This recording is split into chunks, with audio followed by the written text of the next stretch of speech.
सभी का यहाँ पहुँचने पर हार्दिक धन्यवाद। और आज सावित्री बाई फुले जो हमारी शिक्षा की देवी है, उनका परिनिर्वाण दिवस है। और साथ में आज जो प्रोग्राम किया जा रहा है, इसमें पूरे हरियाणा के जो मिशनरी साथी वो यहाँ पर पहुंचे हैं।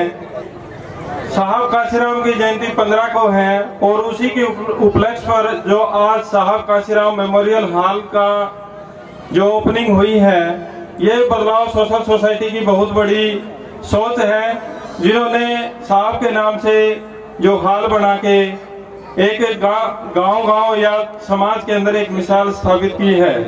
साहब का एक वाक्य है, अकेला चला था कारवां बनता गया।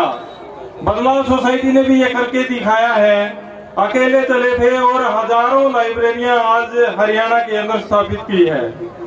एक जब हम जुटेंगे, इकट्ठे होंगे, चलेंगे, तो समाज के अंदर हम बहुत कुछ कर सकते हैं। बाबा साहब ने 18 मार्च 1956 में कहा था कि जो पढ़े लिखे लोग हैं, नौकरी पेशे वाले जो लोग हैं, यदि वो एकजुट हो जाएं तो बहुत कुछ कर सकते हैं। लेकिन 18 मार्च को जब उनकी आंखों में आंसू आ गए थे, उन्होंने सोचा था जब संविधान लागू हो जाएगा तो हमारे लोग काफी संख्या में मेरा साथ देंगे और आगे बढ़ के काम करेंगे। लेकिन 26 जनवरी 1950 को जब संविधान लागू हुआ और एक कलम से ही लाखों की नौकरियां लगी, लेकिन सभी बाबा साहब के एहसान को भूल गए और अपने अपने प्रॉपर्टी बढ़ाने में, गाड़ियां लेने में या अपने ही मस्ती में मस्त हो गए। तो यदि समाज के लोग बाबा साहब के एहसान मानते हैं और बाबा साहब को ये मानते हैं कि हमारे मसीहा रहे हैं और उन्हीं के कारण हमारा जीवन सुधरा है, तो एक सभी हम इकट्ठे होकर पे बैक टू सोसाइटी करें और एक दूसरे को जोड़ें। हरियाणा में आज लाखों कर्मचारी हैं। यदि हम लेकिन 10,000 आदमी भी 1000 रुपये पर मंथ दे तो 12 करोड़ रुपये हो जाते हैं। यदि हम 12 करोड़ का एक जिला का यदि हम टारगेट ले, भी एक संस्था हमने एक साल में एक संस्था तैयार करनी, तो 12 करोड़ में हम बढ़िया से बढ़िया यूनिवर्सिटी तक भी तैयार कर सकते हैं। लेकिन एक ये मिसाल स्थापित करनी पड़ेगी। जैसे हम छोटे छोटे प्रोग्राम तो कर रहे हैं, जैसे ये पहल की है, लाइब्रेरी स्थापित होगी, इंस्टीट्यूट ऑनलाइन क्लास शुरू होगी, इसी तरह हम इसको एक बड़ा रूप भी दे सकते हैं और एक पूरा इंडिया के अंदर एक विशाल कायम स्थापित भी कर सकते हैं। एक पहल करो, जैसे आज यहाँ पर बैठे हैं, कर्मचारी बैठे हैं, और सभी से अपील करो कि हम एक 10,000 लोग इकट्ठे हो जाएं। उसके बाद में देखना 10,000 लोग हम क्या कर देंगे।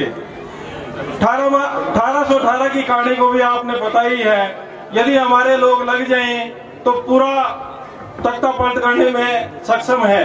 1818 में जैसे 500 मारों ने पूरे 28,000 पेशवाओं को काटा था, इसी तरह यदि हम चाहें तो 10,000 मिलके पूरे इंडिया का नक्शा भी चेंज कर सकते हैं। मैं इसमें समर्थ हूं और 12,000 रुपये पर मंथ देने के लिए तैयार हूं। यदि आप सभी एक संकल्प लें और लोगों को जोड़ो, 10,000 की टीम बनाओ, उसके बाद में हमारे इंस्टीट्यूट बढ़ते हुए हमें देर नहीं लगेगी और बहुआयामी जो प्रशिक्षण संस्थान काफी चलेंगी। और आने वाले समय आप सभी को पता ही है, शिक्षा से दूर किया जा रहा है और जब तक ये लोग चाहते हैं कि भी शिक्षा ना मिले और ये जैसे पहले वाली व्यवस्था बनी रहे, उससे पहले हमने जागना पड़ेगा और अपने संस्थान स्थापित करने पड़ेंगे। नहीं तो हमारे जो बच्चे हैं ऐसे ही भटकते रहेंगे और उनका जीवन खराब हो जाएगा। ये लास्ट की नौकरियां चल रही हैं।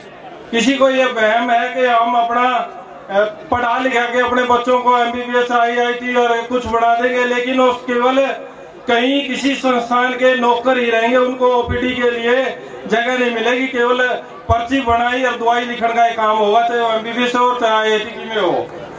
अपने खुद के संस्थान, अपने मेडिकल हॉस्पिटल, अपनी व्यवस्था स्थापित करने में यदि हम समर्थ नहीं हुए तो हमारे आने वाला भविष्य वो लंबा चौड़ा ये टाइम नहीं है कि 10 साल या 20 साल में हम अपनी व्यवस्था देख लेंगे। भाई 10 साल के अंदर हमारी ऐसी दशा होने वाली है, वो आप समझ सकते हैं। अभी इसी मुहिम में 18 मार्च 1956 के अंदर बाबा साहब ने आगरा के अंदर जो प्रोग्राम लास्ट का भाषण दिया था और उसमें कहा था या जितने भी कर्मचारी वर्ग के हैं वे सारे के सारे अपने अपने गांव को संभाल लें और वहां की व्यवस्था को सुधार लें तो भी हमारा काफी प्रोग्रेस हो सकती है, हमारा समाज आगे बढ़ सकता है। लेकिन हमने देखने में आया चाहे उसमें सभी शामिल हैं और हम अपने गांव की ओर जाते ही नहीं है। गांव के लोगों की देखभाल, उनकी स्वास्थ्य के बारे में, उनकी जान पहचान या हमने उनकी क्या मदद करनी चाहिए, उस व्यवस्था से हम बिल्कुल दूर हटके हैं। उनका हमने केयर करना चाहिए और कहीं जो अच्छे ओहदे पर बैठे हैं कम से कम एक एक बच्चा तो गोद ले सकता है और गोद लेके उस बच्चे की पूरी प्रोग्रेस करेगा, एक न एक दिन वो कामयाब होगा और समाज के लिए एक अच्छा हीरा बनेगा। मैं मेरी तरफ से 4 बच्चों की फीस भरता हूँ। इसी तरह आप अपने अपने और नहीं ले सकते तो अपने परिवार के जो गरीब बच्चे हैं उनका, अपने रिलेटिव का, उनके 4 बच्चे, 1 बच्चा, 2 बच्चा, जितना भी हो सकते उसका आप न सोचो भाई मेरा ही बेटा है, उसको एक को उठाओगे तो एक न एक दिन समाज में काफी परिवर्तन होगा।